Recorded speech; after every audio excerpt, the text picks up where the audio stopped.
March 24th, 1944.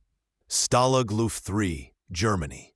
50 Allied officers crawl through a tunnel called Harry, heading toward freedom. Most will be recaptured. 50 will be executed. 3 will make it home.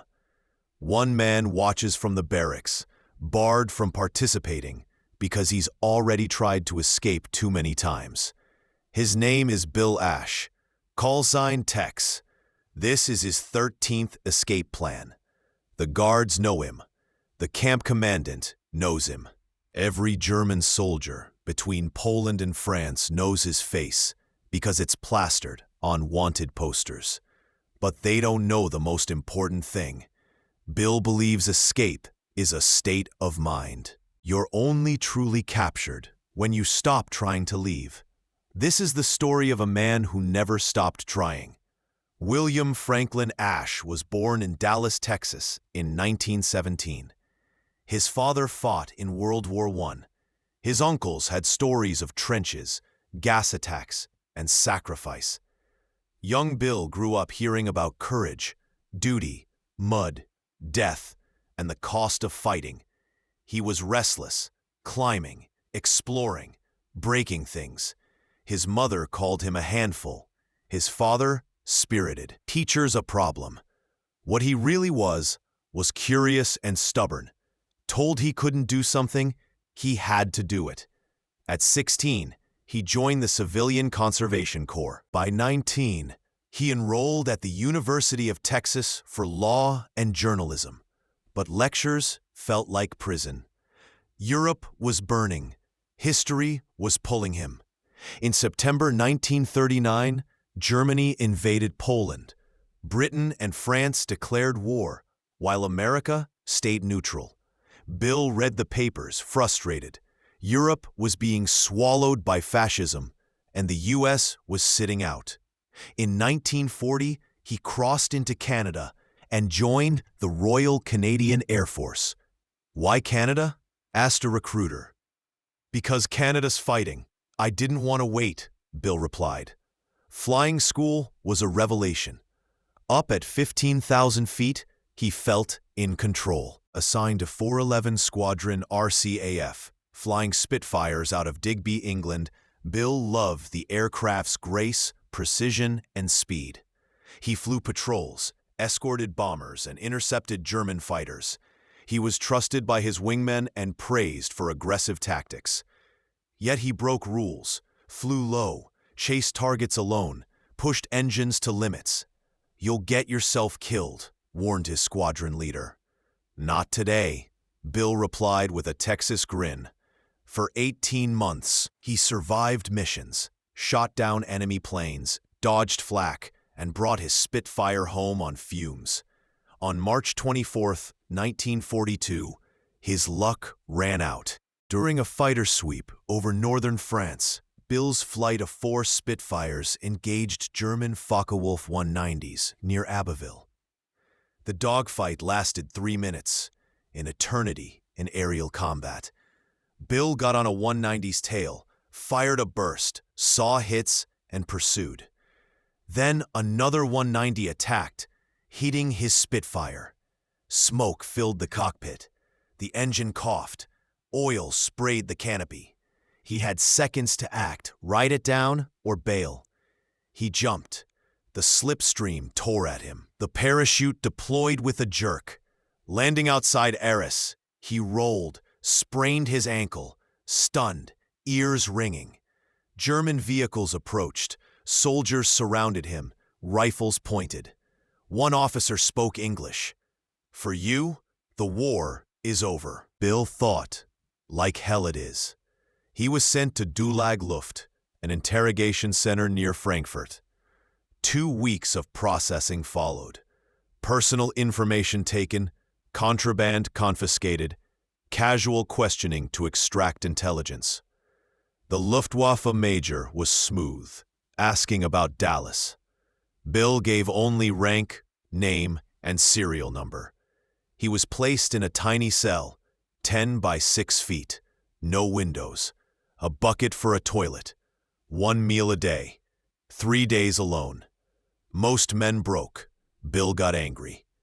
Later, in the main compound, with 40 prisoners awaiting permanent camps, he studied routines. Guards changed shifts at 6 a.m. and 6 p.m. Fences electrified. Gates opened only 3 times daily. The barracks had small barred windows, too small for most men to fit. Bill was lean, maybe 5'9", 150 pounds. He could squeeze through. At midnight, he worked a window bar loose using a spoon, then dropped into the darkness outside. 15 feet to the electrified fence, he crawled low, avoiding watchtower guards. Using a wooden crate as a step, he climbed 8 feet, grabbed the top post, nearly made it over. Searchlights snapped on, sirens wailed, dogs barked. Bill dropped and ran 200 yards into the forest before capture. He was punished with a week in solitary, half rations and darkness. The commandant summoned him. "Lieutenant Ash, foolish." Bill had to try, sir. "You will not succeed. Accept your situation." Bill smiled. Not really my style, sir." "Commandant, you are either brave or stupid." "Little bit of both, probably," Bill replied. He was sent to Stalag Luft 3. There, Bill joined the tunnel crews, calculated every detail of the double-wire fences, razor-wire gaps, guard towers, microphones, and soil. He volunteered immediately, working in claustrophobic, dangerous conditions, shoring tunnels with bedboards, ventilating with handmade bellows. He loved it. While digging, he also planned solo escapes. He noticed 5-minute gaps during guard shifts and gaps in the razor wire coils. Bill stole wire cutters and on a cloudy night in August, sprinted for the fence at 5:55 a.m. He cut through the first wire, crawled through the razor wire using the support post gap, and began cutting the second fence. A guard spotted him and fired a warning shot. Bill kept going. The 3 guards dragged him back. 2 weeks in solitary, bread and water. Bushell warned, "Ash, you're going to get yourself shot."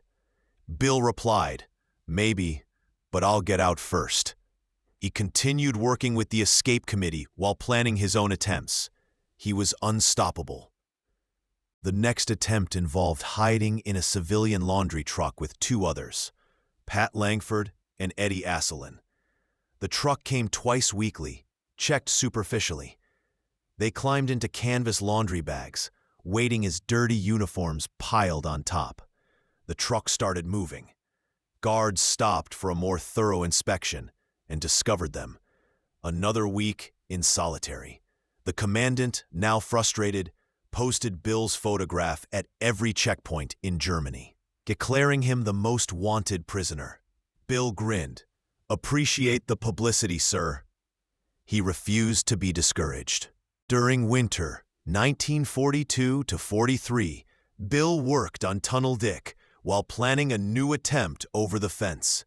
A January blizzard reduced visibility. He fashioned a ladder from bed slats, ran to the fence at midnight, and climbed toward the razor wire. A blanket meant to cover the wire blew away. He froze atop the fence, visible in the storm. A searchlight swept across him. Sirens blared. He surrendered. Solitary again. By spring 1943, he tried walking out the front gate disguised as a German guard. Forged papers, a Luftwaffe uniform, and limited German helped, but black-dyed British boots gave him away. Solitary, a month. March 1944, the Great Escape. Bill desperately wanted in. Bushell refused. Bill was too recognizable. Including him would endanger others. Bill watched from the barracks as 76 men crawled through Harry. 3 made it home. 50 were executed. Bill stared at the dead. Friends, fellow diggers, men who'd hoped. "They killed them for escaping," Langford said. "Then we keep escaping," Bill replied. He owed them that. After the Great Escape, security tightened. Tunnels were destroyed. But Bill's determination didn't waver. June 1944. Bill was transferred to Stalag Luft 1 near the Baltic coast. He immediately began planning. He faked appendicitis and convinced the camp doctor to transfer him to a hospital train. Midway, the train stopped at a rural station. Guards left to smoke. Bill slipped out, rolled under the train, and walked away. 2 miles before police stopped him, returned to camp. In September, he tried the coal truck, covered in coal dust, buried in a pile. November 1944. Bill crawled through a storm drain under the fence, filthy and cramped, emerging free. 12 miles before being tracked down. Then came attempts 9 through 11, hiding in a trash bin with a false compartment, disguised as a civilian contractor with forged papers, cutting through fences with smuggled wire cutters. He survived a landmine triggered accidentally. Bill felt immortal or cursed. By April 1945, Germany was collapsing, camps evacuated. During the march west, Bill and a small group slipped into a forest, avoiding troops. For 2 weeks, they moved through chaos, stole food, slept in barns. April 28, 1945. Bill's group met American tanks near Wismar. "Who the hell are you?" asked an officer. "Allied POWs. We escaped." "Escaped? When?" "About 2 weeks ago." They were liberated. Bill looked at the ruined German countryside, reflected on 3 years of captivity, 13 escape attempts, countless hours in solitary, and thousands of miles traveled. "I never left," he said. "Just took a while to get home." In July 1945, he was officially repatriated to London. Intelligence officers debriefed him, amazed at his determination. 13 attempts, one officer said. "Why keep trying when you knew the odds?" "Bill, staying captured wasn't an option. Every day in camp was a day they won. Each attempt was me fighting back. The war wasn't over because I was behind wire." "You never succeeded until the end," the officer noted. "Bill, I succeeded 13 times. I got out of camp. Getting home was the epilogue." He was recommended for an MBE, Courage and Perseverance. Bill joked, "Close enough." He stayed in Britain, became a BBC producer, wrote Under the Wire, spoke about resistance and escape philosophy. Bill married, had children, built a life, but never forgot the camps or the 50 executed after the Great Escape. Asked about regrets? Only the ones that didn't work. Asked if he'd try again. Every time. A soldier's duty doesn't end because he's captured. It just gets harder. Bill Ash died in 2014 at 96. Former POWs recalled how his efforts inspired them, showing captivity didn't mean defeat. His philosophy: you're only truly captured when you stop trying. 13 attempts, 12 technically failed, but he succeeded in spirit every time. 13 escape attempts, 3 years in captivity, 287 days in solitary, roughly 400 miles traveled during attempts. Photos circulated 8 times. German manpower wasted in thousands of hours. Bill Ash refused to accept imprisonment. When Germany collapsed and camps emptied, he walked out on his own terms. Each failed escape was a victory in refusing to surrender. Bill Tex Ash, the man who wouldn't stay captured, the prisoner who never surrendered, the serial escaper who understood freedom isn't just outside the wire. It's keeping the wire from touching your soul.